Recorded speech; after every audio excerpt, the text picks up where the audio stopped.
আজি আপোনালোকলৈ এটা ইন্টাৰেষ্টিং ভিডিঅ' লৈ আহিছোঁ আৰু ৰেচিপিটো খুবেই ভাল খাবৰ কাৰণে আপোনালোকে ভাতৰ লগত ৰুটিৰ লগত খাব পাৰিব। সেইটো হৈছে গুৰখা আচাৰ।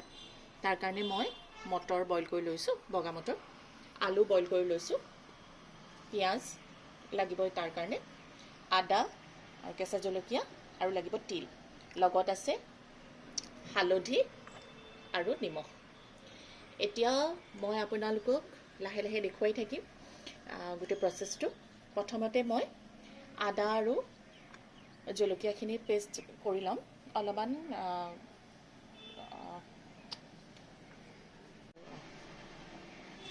প্ৰথমে মই আদা আৰু জলকীয়া পিচি ল'ম, তাৰপিছত মই তিলখিনি ভাজিও পিচি ল'ম।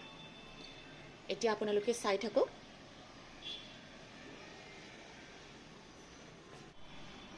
কেৰাহী মই গৰম কৰি লৈছোঁ, ইয়াতে মই ক'লা তিলখিনি দি ল'ম।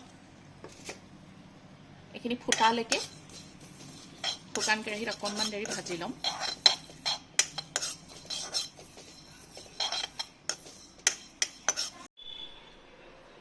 তিলখিনি মই ভাজি ল'লোঁ, ভাজি মই এইখিনি পাউডাৰো কৰি ল'লোঁ। এতিয়া মই আলুখিনি বাকলি গুচাই ল'ম।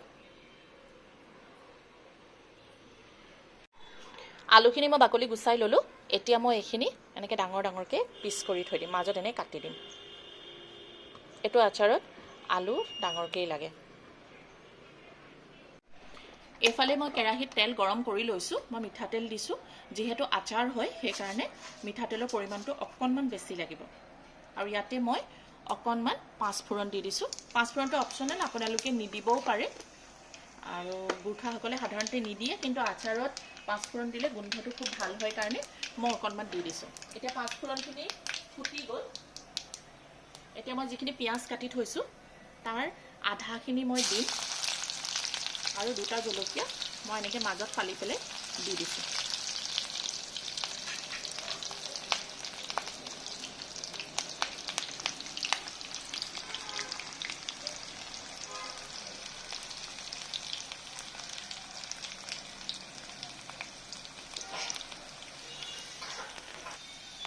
পিঁয়াজখিনি বেছি ৰঙা কৰিবলৈ নালাগে।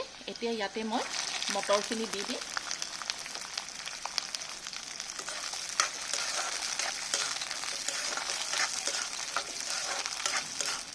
মটৰখিনি মই অকণমান ভাজি ল'লোঁ। এতিয়া মই ইয়াতে আলুকেইডোখৰ দি দিম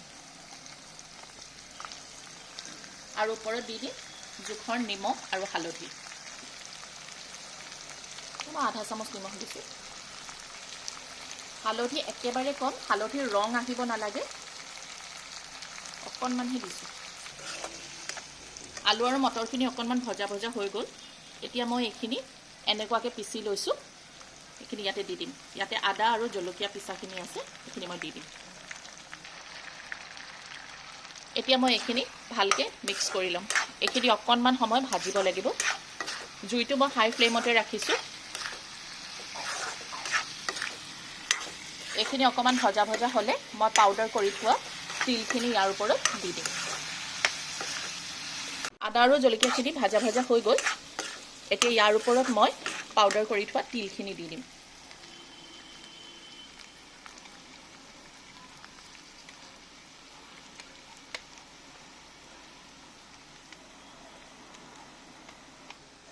আৰু ইয়াতে মই অকণমান টেঙা মিঠা তেতেলীৰ ৰস আছে সেয়া দিছোঁ। আপোনালোকৰ ওচৰত যদি তেতেলী নাথাকে তেতিয়াহ'লে আপোনালোকে নেমু দিলেও হ'ব। অকণমান টেঙা হ'লে খাবলৈ ভাল হয়।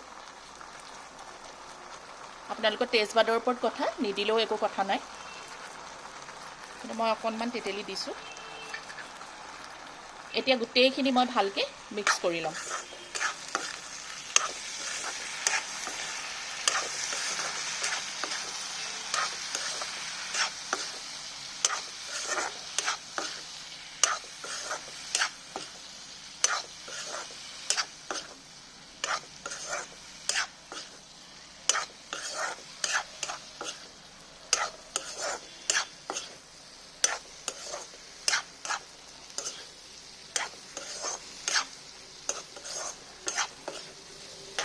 এইখিনি ভালকৈ মিক্স হৈ গ'ল। এতিয়া মই গেছটো অফ কৰি দিম আৰু থাকি যোৱা পিঁয়াজখিনি যোনখিনি মই কাটি থৈ দিছিলোঁ সেইখিনি মই ওপৰত দি দিম।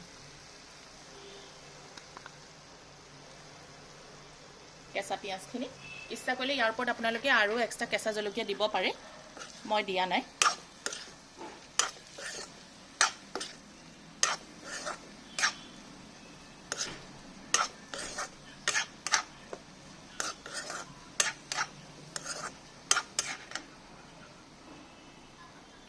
এয়া গুৰখা আচাৰ ৰেডি হৈ গ'ল।